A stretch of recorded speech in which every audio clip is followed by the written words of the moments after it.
Hello engineers, उम्मीद करते हैं आप बहुत अच्छे होंगे। मेरे प्यारे बच्चों, मैं आर के मिश्रा इंजीनियर सर पे स्वागत करता हूं। जल्दी से आप सभी लोग आ जाइए। बहुत एक इंपॉर्टेंट वीडियो आप लोगों के लिए प्लान किया हूं और मुझे उम्मीद है कि आप लोग स्वस्थ होंगे, अच्छे होंगे और अपनी पढ़ाई को मस्त तरीके से कर रहे होंगे। आप सबको एसएससी जेईई 2024 के नोटिफिकेशन का इंतजार है। दुनिया में सारे लोग बात कर रहे हैं, सारे यूट्यूब पे सारे आप लोग अपने दोस्तों से चर्चा कर रहे हैं। या नोटिफिकेशन आ जाता तो बड़ा अच्छा होता। एग्जाम डेट आपका पता चल जाता फाइनल तो अच्छा होता। क्या जो हमारा फाइनल एग्जाम डेट 4-5 या जून में जो भी हमारा शेड्यूल है 5-6 जून को, क्या वो फाइनल है? तो दोस्तों, अपार्ट फ्रॉम देम कभी हमें ये भी सोचना चाहिए, क्या हम एग्जाम के लिए तैयार हैं कि नहीं। क्या हम एग्जाम के लिए तैयार हैं कि नहीं। और ये भी हमें सोचना पड़ेगा कि चलो एग्जाम तो होना तय है, क्या हम एक सीट लेने के लिए तैयार हैं। क्या हम एक सीट के लिए तैयारी कर रहे हैं या हम उस एग्जाम में टॉप करने के लिए तैयारी कर रहे हैं। तो मैं आज इस वीडियो में बात करूंगा कि जो हमारे टॉपर्स होते हैं वो अपना टारगेट डिसाइडेड रखते हैं कि हमें मिनिमम इतना मार्क्स लेकर के आना है एग्जाम में, सो दैट कि उनका सीबीटी 1 भी अच्छे से निकले और सीबीटी 2 भी जबरदस्त तरीके से निकले और फाइनल वो आपका टॉप मोस्ट डिपार्टमेंट में सेलेक्ट हो जाए। तो दोस्तों, कुछ टॉपर्स की हैबिट होती है, टॉपर्स की आदत होती है जो मैंने एक अपनी लाइफ में ऑब्जर्व किया और वो एक शेड्यूल से पढ़ते हैं। तो देखो, हो सकता है कि आप मेरे ओपिनियन से अलग विचार रखते हो, लेकिन मुझे लगता है कि एज ए स्टूडेंट्स अगर मैं बात करूं, एज अ पीसफुल माइंड से मैं बात करूं, तो आप इस बात से जरूर सहमत होंगे कि हाँ, अगर आपका आज का रूटीन और पढ़ने का प्रोसेस और जो हमारे टॉपर्स होते हैं, आपके दोस्त होते हैं, उनकी पढ़ने के प्रोसेस में जरूर अंतर होगा। और आप में अंतर है तो मैं आपसे विनम्र निवेदन करूंगा कि अपने मम्मी पापा के सपने को साकार करने के लिए ना उन आदतों में परिवर्तन अभी और तुरंत करना शुरू कर दो। जो मैं ऑब्जर्व करता हूं वो चीज मैं आपको बता रहा हूं, और ये 5 महीने आप 6 महीने कर लोगे ना, तो मुझे भरोसा है कि आप लोग एक अच्छी पोजीशन में होंगे, अच्छी रणनीति पे होंगे, अच्छी तरह से अपनी प्रिपरेशन को कर रहे होंगे। बच्चों, जो मुझे ऐसा लगता है कि सबसे पहले तो एक मतलब मैं जो मानता हूं बेटा कि एक फिक्स शेड्यूल रखो। मतलब आप अपना एकदम, मुझे पता है, I know very well, fix time table आपका होना चाहिए। अगर नहीं है तो प्लीज, ये जो हमारे टॉपर्स होते हैं ना, फिक्स टाइम टेबल पे पढ़ते हैं, फिक्स टाइम टेबल पे ही पढ़ते हैं, मैं आपको ये भी बता रहा हूं। और मुझे भरोसा है कि आज बहुत सारे लोगों की टाइम टेबल नहीं होगी, लेकिन होना चाहिए आप लोगों का। यार, मैंने रिसेंटली देखो, हम लोगों की भी क्लासेस की एक परफेक्ट टाइम टेबल होती है कि नहीं। उसी बीच में हम लोग आप लोगों के बीच में लाइव आते हैं। कभी मैं लेट नहीं आता हूं। आप मेरी क्लास हमेशा देखिएगा, चाहे पेड होगा चाहे वाईटी होगा, ऑलवेज हम आपको ऑन टाइम क्लास स्टार्ट करते हैं और कभी भी क्लास को ऑफ नहीं करते हैं। होली था तो होली आप लोग भी सेलिब्रेट कर रहे थे, हम भी सेलिब्रेट कर रहे थे, वो एक अलग मैटर है। लेकिन जो मैं पहला ऑब्जर्वेशन ये होता है।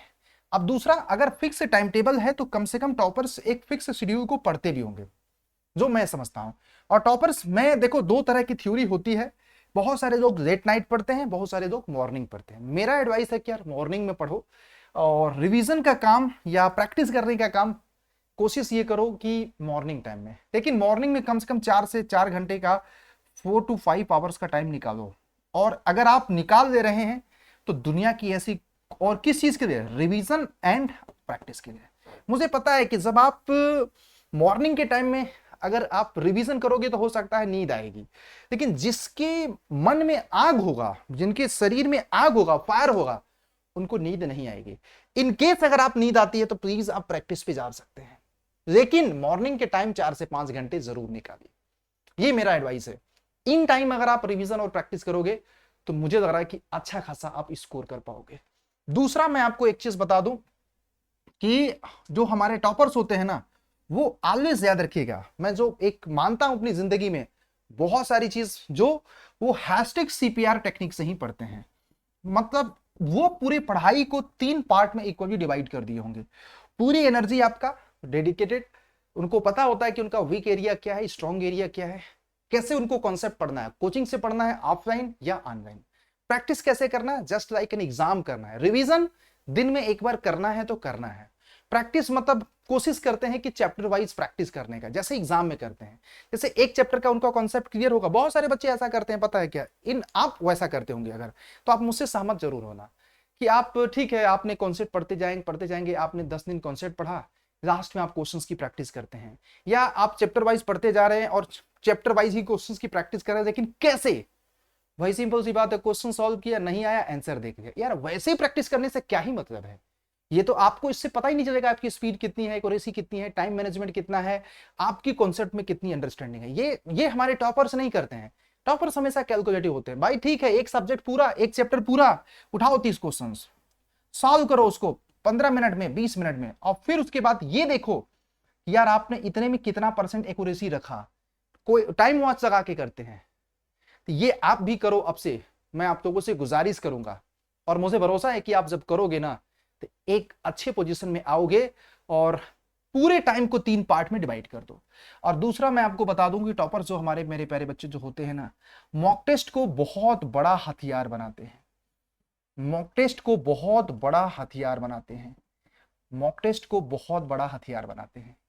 मतलब ये मान के चलो कि वो अपनी पूरी जर्नी के दौरान हर एक सब्जेक्ट के 5 से 6 मॉक फुल लेंथ, और पूरा इंटायर टेक्निकल नॉन टेक्निकल का पूरा मॉक टेस्ट, जैसे एसएससी जेई की बात किया जाए, कम से कम आप लोगों को 10 मॉक की प्रैक्टिस तो करनी पड़ेगी, मिनिमम 10 मॉक।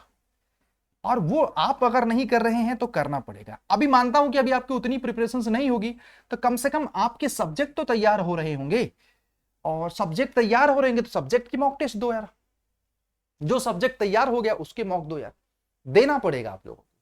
दूसरा मैं आपको ये बोलता हूं कि मॉक से आप लोगों को बहुत सारी रेप्लिकेशन पता चलता है, बहुत सारे आप लोगों के अपने अंदर की कमियां पता चलता है, मतलब लॉट ऑफ थिंग्स हमें पता चलता है। और हमेशा याद रखना, हर मॉक से आपको सीखना है। ये नहीं कि सिर्फ मॉक देते जाना है, देते जाना है, और ठीक है वो मॉक दे रहे हैं यार, एक मॉक अगर आप दे रहे हैं तो आपको उसके बाद पता होना चाहिए कि यार इस मॉक का हमारा रिजल्ट क्या रहा, क्या रही हमारी स्पीड, क्या रही एक्यूरेसी, कौन सा पोर्शन हमारा स्ट्रांग है, कौन सा पोर्शन हमारा कमजोर है, सारी चीजें आपको पता होना चाहिए। जो नेक्स्ट पॉइंट मैं मानता हूं कि टॉपर्स के पास होना चाहिए, मैं आज बड़ा मतलब सोच रहा था कि इस टॉपिक पे वीडियो बनाऊं यार, कि आप प्रिपरेशन कर रहे हैं और टॉपर्स कैसे प्रिपरेशन करते हैं। वो एक सबसे बड़ा जो आज के दौर में नेगेटिव लोगों से दूर रहते हैं, सोशल मीडिया। अब आप बोलोगे सर सोशल मीडिया आजकल तो भाई यूट्यूब, अगर आप पढ़ाई कर रहे हो ना तो सिर्फ पढ़ाई पर्पज से आओ ना लाइव। आप शॉर्ट्स, रील्स, फेसबुक, इंस्टाग्राम पर जो रील्स देख रहे हो ना, वो टॉपर से एकदम पूरी तरह से 5 से 6 महीने। बहुत सारे लोग देखना, आप लोग मेरे से वीडियो के नीचे कमेंट में बताना कितने लोग कितने घंटे रील्स देखते हैं। क्या रील्स आपका सिलेक्शन दिला देगा? नहीं दिला पाएगा ना।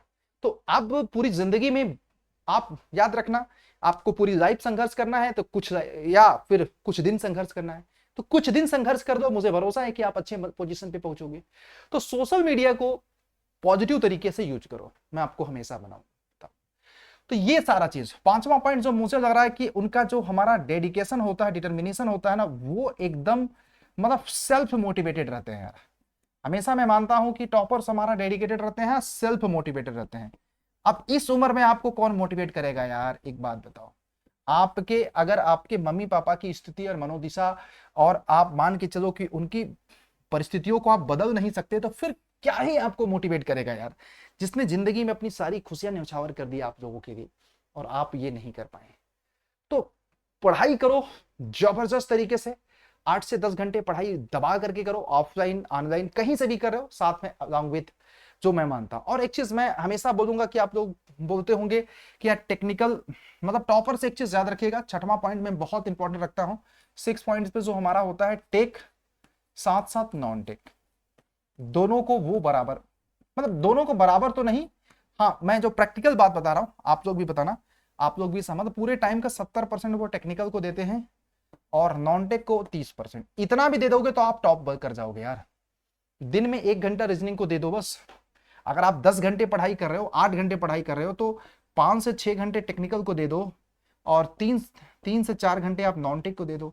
उसमें 1 घंटे आप डेली रीजनिंग को दे दो। डेली आप रीजनिंग का एक सेट लगाओ, हो जाएगा आपका काम यार। तो ये सारी चीजें हैं, तो ये सारा चीज करो। मुझे भरोसा है कि आप जब बराबर इस तरह से डिस्ट्रीब्यूशन करोगे तो नॉन टेक में भी अच्छा खासा स्कोर होगा, टेक्निकल में भी अच्छा खासा स्कोर होगा। एंड लास्ट एंड लीस्ट मैं आपको बता दूं इस वीडियो को यही है कि अब ये सारी प्रॉपर्टी आपके अंदर है, तो इंजीनियर्स अड्डा आपके मिशन को, आपके सपने को साकार करने के लिए मेरे प्यारे बच्चों, यूपी एसएससी जेई का 29 तारीख से 29 मार्च से ही एक डेडिकेटेड सिविल और मैकेनिकल का फाउंडेशन बैच आ रहा, जो मैं आप लोगों को स्टार्ट कर रहा हूँ फ्लूइड मैकेनिक्स से, तो मैं आप सब लोगों को वहां पे देखना चाहता हूँ। मैं आपको इसका पूरा 5 मंथ का स्टडी प्लान दिखा दे रहा हूँ, जिससे आप लोगों को आइडिया लग जाए कि यार ये हमारी जर्नी रहने वाली है। आप यहाँ पे टेक्निकल का भी स्टडी प्लान देख सकते हैं, नॉन टेक्निकल का भी स्टडी प्लान देख सकते हैं, जिसमें आपको हर एक सब्जेक्ट को इन डेप्थ सिखाया जाएगा। अब आप देख सकते हो कि 29 तारीख से बेसिक फ्लूइड मैकेनिक्स के फ्लूइड प्रॉपर्टी की सारी चीजें, basic introduction, bulk modulus, density, specific gravity, specific weight, viscosity, Newton's law, viscosity, fluid classification, हर एक पॉइंट को कितना टाइम देना है सब कुछ यहाँ पे मेंशन है। और बहुत ही देखा उसमें डाउट क्लास भी लगाई गई है, देख रहे हो, हर एक सब्जेक्ट के एंड में हमने डाउट क्लास लगाया है। तो बच्चों ये एक डेडिकेटेड मैं क्लास आप लोगों के लिए स्टार्ट कर रहा हूं, और इस पूरे इंटायर सिलेबस के सिविल इंजीनियरिंग के टेक्निकल नॉन टेक्निकल को बहुत ही सिस्टमैटिक तरीके से कंप्लीट करा दिया जाएगा 5 to 6 मंथ बिफोर एग्जामिनेशन। हालांकि इसको तो देखो 5 to 6 मंथ भी नहीं, आप इसके पूरे स्टडी प्लान को देखोगे ना तो बड़ा हमने गजब का सतर्कता बरती है। हमें पता है कि यार देखो कुछ तो एग्जाम लेट होगा, एक महीने हम मतलब मैं मान चुका हूं कि 20-25 दिन एग्जाम डिले होगा, तो उसी के हिसाब से हमने प्रॉपर शेड्यूल तैयार किया और होगा भी होगा। जुलाई में ही आपका लास्ट क्लास हमारी जा रही है 15-16 जुलाई तक, और वही उसी के आसपास एग्जाम भी होना है, तो उसके पहले ही सब कुछ हम कंप्लीट करा दे रहे हैं, टेक्निकल का भी नॉन टेक्निकल का। और कैसे ज्वाइन करना है मैं आपको बता देता हूं, सो दैट कि आप लोगों को कोई दिक्कत ना हो। और सिविल मैकेनिकल दोनों में बैच स्टार्ट हो रहा है मेरा, यही फ्लूइड मैकेनिक्स आप लोगों को दोनों जगह स्टार्ट हो रहा है। तो बच्चों आप लोग यहाँ पे गूगल पे सर्च करो या वीडियो के नीचे डिस्क्रिप्शन में लिंक है, आपको यहाँ पे कोड लगाना है Y201, कूपन कोड याद रखना। मैं स्टार्ट कर रहा हूँ क्लास, मेरी क्लास के एक्सेस पाने के लिए आपको मैक्सिमम डिस्काउंट के साथ साथ एक्सेस पाने के लिए यहाँ पे 2200 रुपए का बैच दिख रहा है, लेकिन आप चाहोगे ना तो आप इस बैच को 2100 रुपए के आसपास ज्वाइन कर सकते हो अड्डा के ऐप से। तो जल्दी से जाओ, इनरोल्ड करो अपने इस बैच को। सिविल में भी बैच है, मैकेनिकल में भी बैच है, देख लो यहाँ पे। और दूसरा मैं आपको बता दूं बेटा, यहाँ पे मैकेनिकल में भी आप देखो SSC JEE का बैच है, और यहाँ पे मैं आपको देखो ये मैकेनिकल का भी आपको ये बैच शुरू हो रहा है 29 मार्च को, आप देख सकते हैं यहाँ पे, ठीक है। तो सेम प्रोसीजर है, मैं आपको बता दूं, ऑल कोर्सेज में जाकर के मैकेनिकल के भी बैचेस आपको 29 मार्च से शुरू हो रहे हैं। देर किस बात की यार, जाओ अपने आप को इनरोल्ड करो, ठीक है। तो अगर आपने अभी तक इनरोल्ड नहीं किया है तो कर लो, ठीक है। और याद रखना कूपन कोड जो ऑलवेज यूज करना है, चाहे सिविल के लिए चाहे मैकेनिकल के। मेरी क्लास स्टार्ट हो रही है, क्लास का एक्सेस प्रॉपर तरीके से, प्रॉपर मेंटरशिप के लिए, मैक्सिमम डिस्काउंट के लिए थ्रू आउट द जर्नी हम आप लोगों को हेल्प करते रहेंगे। कोड यूज कर सकते हैं यहाँ पे Y201, ठीक है, इसमें भी आप कोड लगा सकते हैं Y201, ठीक है। चलो ठीक है, ये 2200 रुपए का, ऐप पे 2100 रुपए का मिल जाएगा। तो उम्मीद करते हैं कि ये जो टॉपर्स हैं एक डिसाइडिंग बहुत ही रियलिस्टिक होते हैं यार, उनको कहाँ से पढ़ना है वो पता होता है, जब उनको पता है कि ऑनलाइन पढ़ना है। और आज के समय में बहुत सारे ऑनलाइन देखते होंगे, बहुत सारे टॉपर्स हमने दिए, उनके इंटरव्यू भी करवाए, तो आपको भरोसा होना चाहिए कि ऑनलाइन स्टडी से भी बच्चों का सिलेक्शन होता है, और आपका भी सिलेक्शन होगा, ये मैं आपको प्रॉमिस कर रहा हूं, अगर आप लग जाओगे तो आपके अंदर बहुत सारे गुण हैं, कुछ अपने अंदर चेंजेस लाओ, और मुझे भरोसा है कि आप एक सही दिशा में पहुंचोगे, ठीक है। Thank you. और वीडियो अच्छा लगा तो जरूर लाइक करिएगा, और चैनल को सब्सक्राइब जरूर कर लेना, सो दैट कि रियल टाइम इंफॉर्मेशन आप लोगों को ऐसे ही हम प्रोवाइड आप लोगों को करते रहें।